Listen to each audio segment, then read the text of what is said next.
Ang susunod na programa ay rated PG. Patnubay at gabay ng magulang ay kailangan sa mga batang manonood.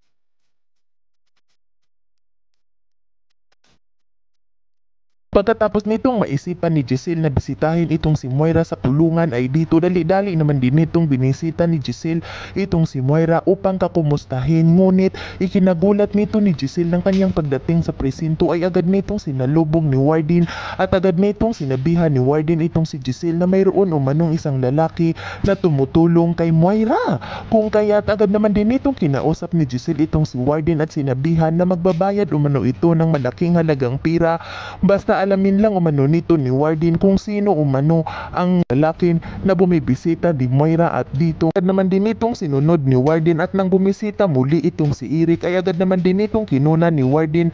ng video at dito pagkatapos nitong makuna ni Warden ng video itong si Eric na nag-uusap sila ni Moira ay agad naman din itong tinawagan ni Warden itong si Giselle at agad nitong ibinalita ni Warden kay Giselle na pumunta umano ito sa presinto dahil ipapakita umano nito ni Warden kung sino umano ang bisita ni Moira. Kung kaya't dali-dali naman din itong nagtungo itong si Giselle sa presinto at nang makalaping itong si Giselle sa presinto, diretso na ito sa opisina ni Warden at dito nang magkaharap na silang dalawa ay agad naman din itong inabot ni Warden ang kanyang cellphone at sinabihan nito ni Warden itong si Giselle na tingnan umano nito ni Warden kung sino umanong lalaki ang bumibisita ni Moira. Kung kaya't agad naman din itong tinanggap ni Giselle ang cellphone na inabot sa kanya ni Warden at agad naman din itong tiningnan ni Giselle at dito ikipinanlaki ito ng mga mata ni Giselle ng kanyang makikita at hindi ito mapaniwala na ang kanyang fiancé na itong si Eric ang